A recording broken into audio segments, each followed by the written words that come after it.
Welcome to the Level Up Artist Podcast. We're your hosts, Adriana Amay and Jackie Sanders. We're two art professionals sharing forward the advice and business lessons we have learned along our creative journeys. we talk to artists, leaders, and art professionals to demystify the creative process and discover new ways to succeed as a career-minded artist. If you find value in these conversations, please go ahead and subscribe. This will help other creatives like you find our podcast, and you'll be notified when we drop a new episode every Tuesday. So this week, we're diving into a topic that I feel like many of us artists can relate: how to create your own quote unquote luck. So I feel like we've all worked, or we normally work really hard to, create different results, right? And whether it's the art itself or it's in movements we're doing in an art career, or maybe it's like the types of opportunities that we pursue. And then suddenly somebody makes the comment, wow, you're so lucky. And it's one of those things that kind of makes you pause and wonder, like, is it really luck? Or was it actually like my preparation and my persistence and my consistency? Like, was it really my actions that got me here? Or did I actually get some sort of lucky break?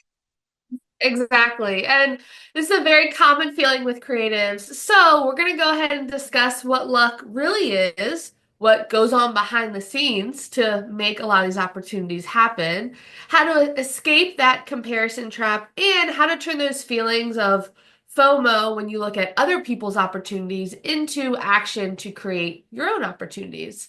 One quote that especially is relevant for this topic is by Whitney M. Young, who is a American civil rights leader, that really I feel like encompasses the mindset shift that a lot of us are looking for, especially in the new year, right? If you are planning your New Year's goals, trying to figure out, okay, what do I want to do with my art, with my business, personally?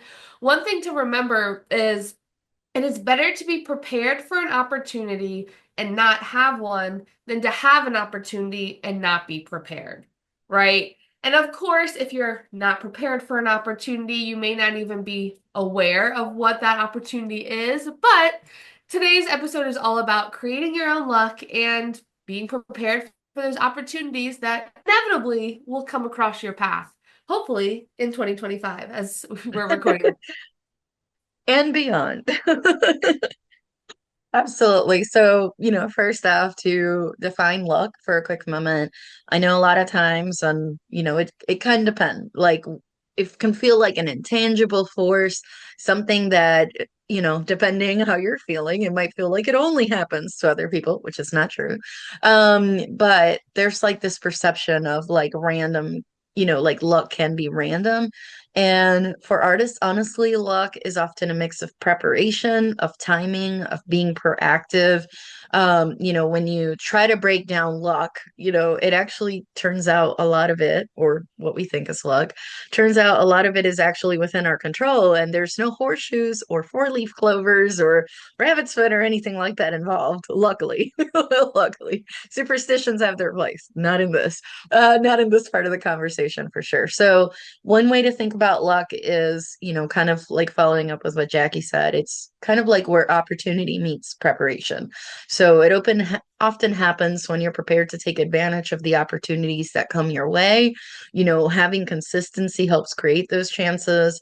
Another way to think about it, with that mindset is if you already are clear, kind of like where you want to go and you're prepared for the kinds of opportunities that you want to go after, it's almost like your brain is almost ready to see those opportunities when they present themselves, as opposed to, say, you're only pining for, career wise to work with a gallery, then you might not notice that there's an open call for a different type of opportunity that would still do what you wanted to accomplish, but they're not a gallery, so it gets overlooked, right? And it might have been a community center, and you might have had the same kind of exhibition opportunities, and maybe even some of the same outcomes, but mentally you're like, that's not what I'm looking for, move on, right? And then you kind of, could miss it, as opposed to I am open, almost like setting up mindset, or manifesting, if you want to go woo woo, being able to say, okay, these are the things that I'm lining myself up for, so that when it does show up, I'm ready to like take action on it. So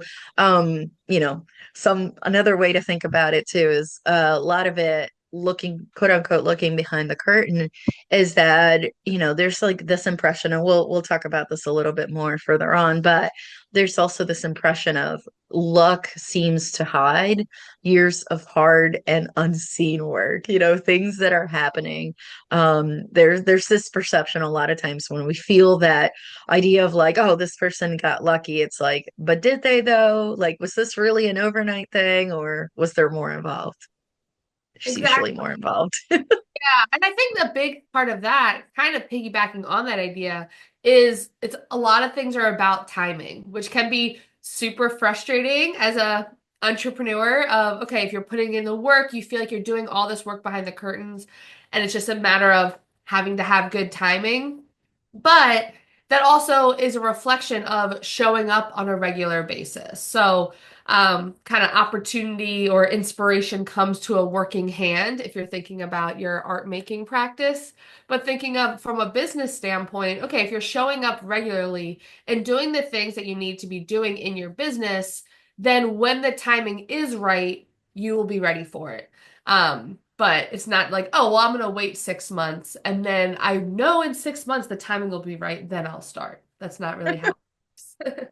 Which I think also then when you have an amazing opportunity, whether it's an open call that you're qualified and prepared for, maybe it's a gallery that does openings for having new artists that they want to see the portfolios of, being able to also not minimize our own achievements by calling it luck of, oh, I'm so lucky about this opportunity. Maybe you can say that on the surface level, but I think especially as a mindset of a creative entrepreneur, you have to also acknowledge the hard work and preparation and intentional choices that you made in order to set yourself up for that opportunity, right? Whether you were able to turn it into a successful one or not, even just being able to show up and be prepared is a huge win that I think oftentimes, especially if you're in the beginning part of your journey, as an entrepreneur, is so, so important. Like make the little wins big wins, right? I think the biggest and most clear example that I can think of is, let's say if you're an artist who does a pop-up market for the first time, or even your first year of a pop-up market. The simple reframing of words that you use to describe your business can be so, so powerful, not just on how other people perceive you, but also how you perceive yourself, right? I remember doing this, having the public studio at Art Space, like making a sale and say, oh, well, this isn't just my aunt's friend that bought a piece for me. It's no big deal. Like she just wants to support me. It's no, I just had a new collector purchase a piece. And it sounds so simple, but it's making those little wins big wins. So don't minimize your own achievements by like coughing it up to luck or it's just a lucky opportunity. Maybe you can say that on the surface, but also acknowledge, no, this is an opportunity that I've worked really hard to prepare for, and now I'm ready, which is very exciting. But in addition to figuring out what luck actually is, which, as we've talked about, is a lot of behind the scenes preparation, on the opposite side of that, from looking at other people's past, I think it's so easy to compare yourself to other people, which we talk a lot about with other artists and in other episodes. But I think it's worth bringing up during this episode too, because that comparison trap to other people is such a slippery slope, especially when you're looking at their successes. It's so easy to say, oh, well, why am I falling short? They're doing all of these amazing things. They have these amazing opportunities. What am I not doing? Why am I not lucky enough to have those, right? But oftentimes when you're the outside looking in, you're just seeing the curated version of their life, whether it's on social media, whether it's through their newsletter, or just word of mouth in the community of, oh, wow, they're just getting every single open call that's out there, every group exhibition they're accepted to left and right.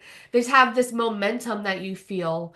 And it usually isn't that glamorous if you were to actually know what's going on behind the curtain. So I think the first thing to is to be aware of not everyone's life is what it seems like, right? Which I think at this point lot of people understand, especially when it comes to like social media. Like people oftentimes just post the highlights, the wins, the things that position them well in terms of the perspective of others, which is not a criticism, but worth acknowledging that kind of everyone does that. And to realize that you need to stop comparing where you are in your journey to where they are too. I think this was a big thing that it took me a while to learn. If you're, let's say, in the first 6 months of your creative business, I would hope that someone that is 6 years into their creative business are maybe hitting different milestones than you are, right?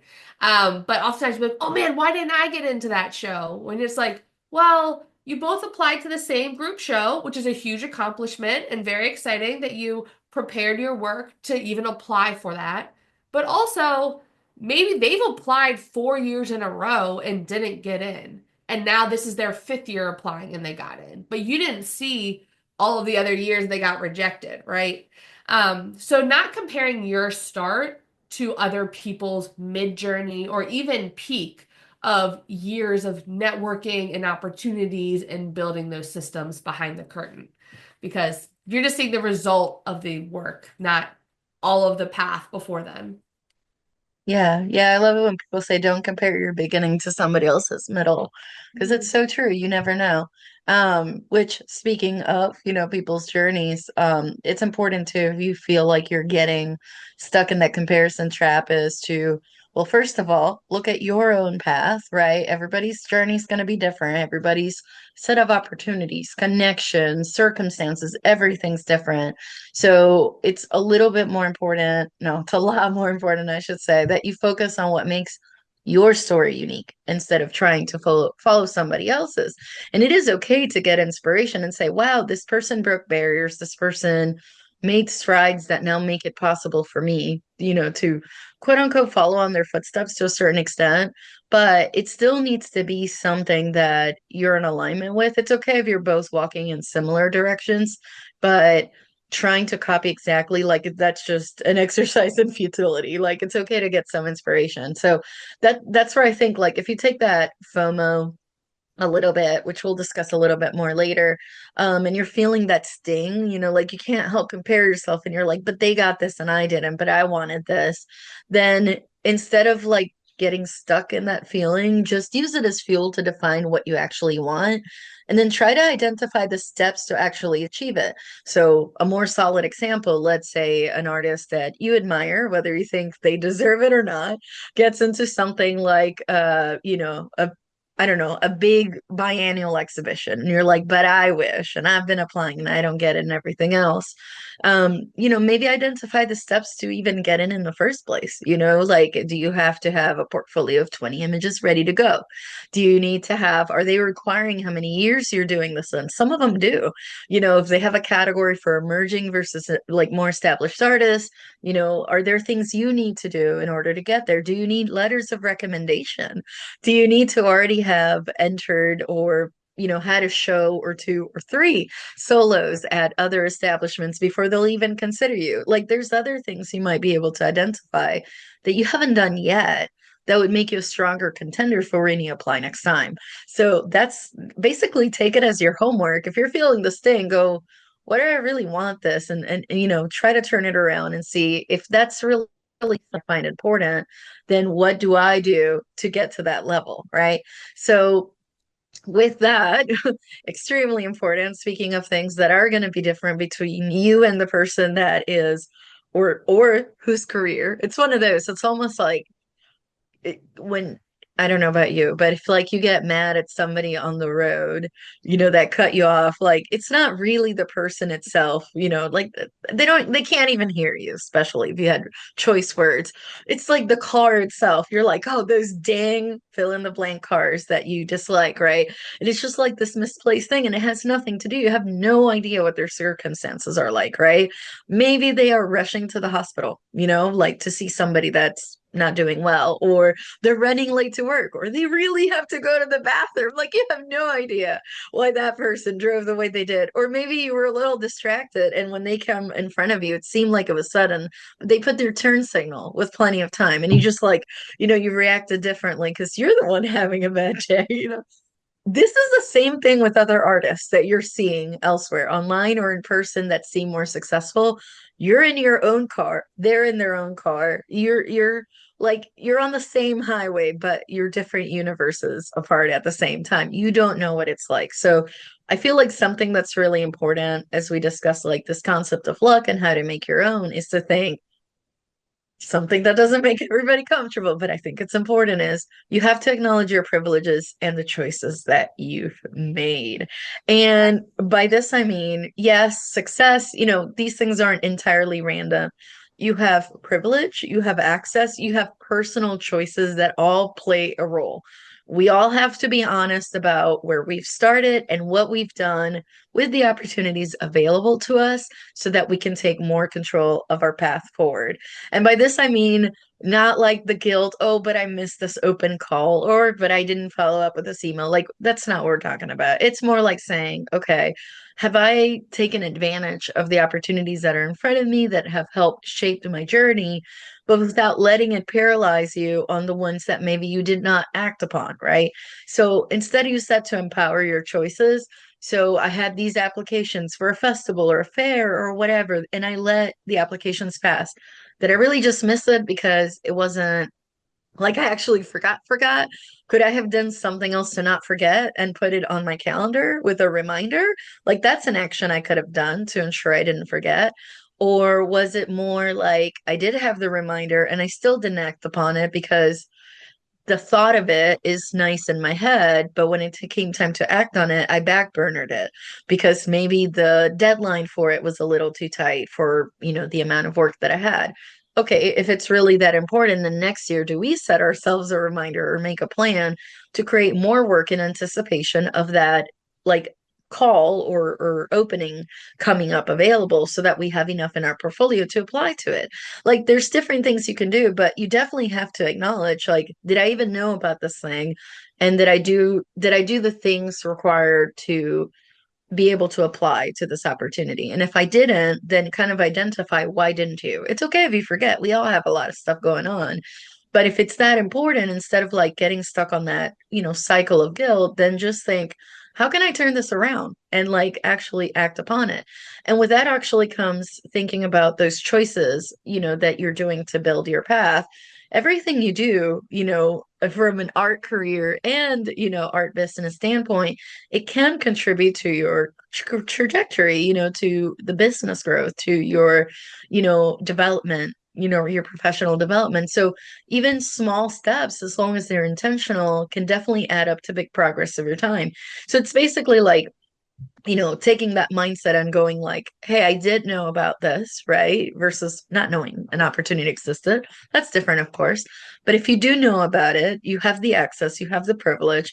What are you going to do to pursue that opportunity? You know, yeah, it's definitely something to think about. Yeah, and I think piggybacking off of that too, it's also recognizing that if you find yourself maybe comparing yourself to other people, recognizing that there are different resources and challenges and opportunities that each of us have for a variety of reasons, right? So that's another kind of reasoning as to why comparing yourself to others really is counterproductive. But then, from a personal responsibility standpoint, when you're able to acknowledge resources or challenge or opportunities that you have that other people may not, utilizing that privilege to really share it forward with other people, to have important conversations in these spaces as to, okay, well, how can we make these opportunities and resources available for more people? Or even something as simple as, okay, as we were talking about earlier, being aware of opportunities. If you see an artist call that maybe you're a good fit for and you know another artist that they would be a really good fit, forwarding that open call to them. This is like the almost the simplest, very free thing that you can do of whether your style is aligned or not. say, hey, I think you would be a really good fit for this. I want to make sure that this open call was on your radar because you should be a part of this group show. You'd be fantastic for it. That's something so simple that I know a lot of artists in our area do that I always really appreciate. Whether you're both applying for the same thing and it's okay, whoever gets in, we're going to celebrate it. Or they say, this is not my cup of tea, or this is not my medium, or whatever, but I know it is yours. Let me make sure that you're aware of it. That's a simple way to just share forward those resources and opportunities that you know about to other people. And up Oh, next, we're going to go ahead and talk about taking action. But first, let's take a quick word from our sponsors. This episode is brought to you by our Level Up Artist resources. we understand that life as a modern artist can be both exciting and overwhelming. Plus, there's a lot of information out there, but what do visual artists actually need? We've spent countless hours of trial and error, weeding through tons of information to find the gold so that you don't have to waste time going down those endless rabbit holes. We created a library of PDF resources with bonus videos that cover everything from artist documents to exhibition prep, social media to technology, sales strategies, and artist mindset, several templates, and more. Ready to get started? Head on over to levelupartist.com/shop to level up your creative career today. Welcome back, everyone. So now that we've established what luck really is, how you can escape the comparison trap, and acknowledging privileges and choices that each of us make, we want to go ahead and talk about taking action as well, especially when it comes to having FOMO, which is the fear of missing out. When you see someone else landing opportunities or achievements that we wish we had, oftentimes it can be really paralyzing where you think that it's a signal of like, oh wow, like I'm not as good as they are. Clearly they're getting those opportunities for a reason and I'm just not good enough. But oftentimes you can channel those feelings into action and really use that FOMO to propel yourself forward and create new opportunities, right? You can use it as a point of reflection of, okay, I was not prepared for that opportunity, or that opportunity was not right for me, but what can I do to better position myself moving forward? And I think a big part of that is identifying what is driving that FOMO, what that fear of missing out. Ask yourself why you feel like you're missing out. Is it because you want that same kind of opportunity? Is it because you feel like you're not doing enough? Maybe really pinpointing that source can help you focus on what truly matters to you. So, for example, if a gallery was looking for new artists that they were representing, maybe you and another artist both applied to the same opportunity, they got it over you. There's a range of reasons as to why they may have gotten it. But what is that feeling that you're getting? Do you feel like, oh, I need to have more expansive body of work? I need to have just more inventory in general.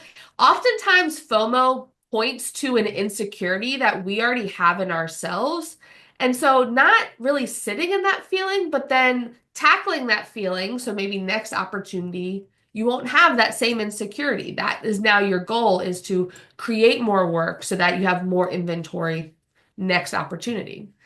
Especially by putting that FOMO into motivation, it can really lead to a more supportive community too. Oftentimes, I find that when you are able to channel that energy in a productive way, you also see other people's successes less as a threat and more as an opportunity to celebrate them, celebrate your local community, and really just stand firm in who you are, the work that you make, what you bring to the table, and you're able to get a better perspective on which opportunities are in line with you, which are meant for you, and which ones were just meant for someone else, and that's okay too. But that's often perspective that you can't get unless you tackle the root of why you're feeling that FOMO for other people's successes. Yeah, and expanding on that last point, you can think of it if there's a gallery that you've been wanting to get into or a type of event you're wanting to get into, and let's say an artist gets in who has a somewhat similar style than you do, it's not a, oh, they got them, so they'll never get me. I like to think of it as I didn't even know that gallery or that event. like actually accepted artwork like my own. Like this is great. This actually means that there's a chance for my type of art to also make it in there. And yeah, just celebrate, the other folks. It's not, that scarcity mindset, like it has no place in this whole like making your own luck thing. If you just get stuck in that loop, you're never going to come out. So, one of the ways that you can do that, since we're talking about taking action, is shifting your focus on your own goals. So, FOMO, you can use it as an opportunity for your own growth. Again, what steps can you take today to move closer to where you want to be? So, if that artist in our hypothetical situation that got into a gallery that you were interested in or considering and got into a festival that you were considering getting in, maybe think about number one, which of those two actually was more important to you? Like, are you going to focus more on gallery work? Are you going to focus more on festivals and events, right? Like, try to pick one first. And then what are you going to do to get there? Like, again, say it's a festival, that person got in. It doesn't mean they're going to get in next year, too. But now that festival accepts someone that makes the type of work you do. Then go ahead and put in your application next year, right? Like maybe you have a chance. Um, but maybe the whole gallery thing wasn't as important. Anyways, just try to like see what pieces of it are actually in alignment with your goals, your actual goals, not it would be nice if. I mean, yes, that's great, but is that actually something you want to do? Just because they wrote a book doesn't mean you want to write a book, right? Like, good for them. But do I really want to go through that trouble? No, I don't. Like, you know, anyways, don't let that sting just stay with you. And then another thing is, it's important to celebrate others while also celebrating yourself. So let's celebrate the success of others while also taking pride in your own journey. Both can coexist and one doesn't diminish the other. In our example, if you're a little bit more starting out than that person that is causing, those feelings of FOMO, maybe they got into a high-end gallery and you got into an art community center show. So, like, one doesn't make the other one less than the other. You're both displaying work in front of more people. You're both getting more eyeballs. You both get to talk about your work. Is it at different price points? Yeah, sure. But you might eventually get there too. It just means, they got a little bit of a head start. They're probably like have been doing this longer than you have. There's nothing wrong with that. Um, and that is okay. You can still be happy for them and happy for yourself at the same time. As you always hear us say, community over competition, people, like this is important. But yeah, to kind of like, wrap up the FOMO conversation, it's like you can use it as a tool for self-reflection and growth. You can turn it into a powerful motivator rather than a source of discouragement. Let it inspire action, no doubt. If you feel the sting, take a pause, take a breather. If it's like on social media, maybe click on somebody else's profile, go watch a video, go get a snack, like stop scrolling in that profile that's like, making those feelings, come up, and maybe take some notes, if you're still scrolling in there, pause and take some notes. What is it that they're doing that you want to do? And then you can start thinking about what steps you can take forward. And then, that leads me, of course, to the next step, which is to think about being your own champion in all this. I'm just gonna throw this out there. Like when other artists, we will mention zero names, obviously, and I'm sure I was guilty of this, especially when I was starting out. I feel like sometimes you take that FOMO energy and you also will share it with others and say, "Did you see so and so? They got into this," and it's just like this. It continues to marinate, and it's not good. Instead of doing that, the best thing that you can do when you do those feelings is not to have other people echo like, how dare they? You should have gotten it. It's not helpful at all. Instead of that, just try to turn it around and say, okay, no one is going to advocate for me better than I am, right? I mean, of course, if we have loved ones in our lives and gallerists and consultants that are helping us, obviously that is super awesome. But at the end of the day, it does boil down to you and just to you as the person that's creating the art and saying what the narrative goes with that art. So instead of saying, oh, this person got and I didn't, so and so, can you believe so and so did that? Just take that energy, take those thoughts and turn it around. You create your own luck by taking your own initiative. They may have done something that you haven't done yet. but you have to believe in your work. You have to put yourself out there, and you have the power to turn those dreams into reality. So instead of focusing that energy elsewhere, turn it around, use that energy for yourself. You got to advocate yourself. You can't just sit around and wait for the opportunities to find you. You know, the whole being discovered in a basement while still alive and doing zero social media or exposure. It ain't gonna happen. Doesn't work that way, especially if you're still alive. You have to be proactive about reaching out to potential clients, galleries, and collaborators. That time you would have spent in womp womp mode, which we're acknowledging we all need womp womp mode every once in a while, but cut that thing short and take that time and go online. What are the open calls? What are the events coming up? What, or go back to your easel or whatever kind of art you make, put that time in, right? Build your network, guys. Like, this is so important. You hear Jackie and I kind of harping about this because it's so important.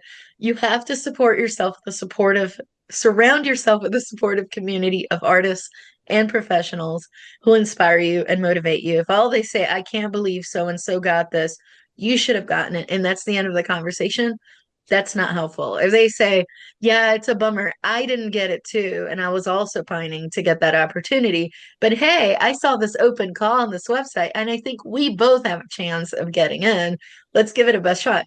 That's a lot better. That is a lot better. Or someone who gently, kindly, and sweetly reminds you, um, I do know someone that can help you take good photos of your work because what was submitted needed a little bit of an adjustment, or gently say something like, "Hey, it's a numbers game. Like, if you only apply to one thing this month and you didn't get it, it's going to sting a lot more than if you apply to 10 things because chances are out of 10, you'll at least get one." So that's the kind of supportive, artist community and art professional community you want to surround yourself with, to help you move forward. I mean, that's what we're there for, to help each other out. But you have to believe in yourself first. Yeah, and I think a lot of that does come to believing in your own abilities and projecting that confidence out there too. Definitely not faking it by any means to the point where it's not authentic, but confidence can make a big difference when it comes to seizing opportunities, or even just how you present yourself to others, whether with an opportunity, to a collector, in your digital marketing content. Really just standing in the work that you make, the value that you know that it brings, and then other people will see that value as well. Which all comes down to showing up for yourself consistently, showing up for your work, showing up for your business. And that consistency really builds momentum and trust, both with your audience and ultimately with yourself too. If you're constantly showing up and saying, this is a priority for me, this is why I know it's important, and this is why I want to keep prioritizing it in my life, that momentum will inevitably build and lead to future opportunities that some people may write off as luck, but you will know that you did the consistent work for. So, as we wrap up today's episode, I just want to remind you that luck is not something that just happens to us. It's often something that is created and being prepared for by being persistent and proactive with every decision that you make, right? So by recognizing that comparison traps and taking control of your own journey, you can really build future opportunities that you're excited about, that some people may cough up to luck, but you'll know are things that you've worked very diligently and intentionally to make happen. Exactly. It's about showing up for yourself, finding your own path, making the most out of your every opportunity. Definitely staying, intentional. And of course, you have the power to make your own luck, Maybe you'll be the one that other people go, you're so lucky. Well, yeah, but also give yourself the power to do that. So with that, we're going to go ahead and wrap up today's conversation. And we hope you enjoyed this episode. As always, our blog will be linked in today's show notes, where you will find episode notes and links to all of our other podcast episodes. If you want to stay connected with us between episodes, share feedback, or have a question you would like for us to answer on the podcast, you can reach us through social media. I'm at May Art across all platforms.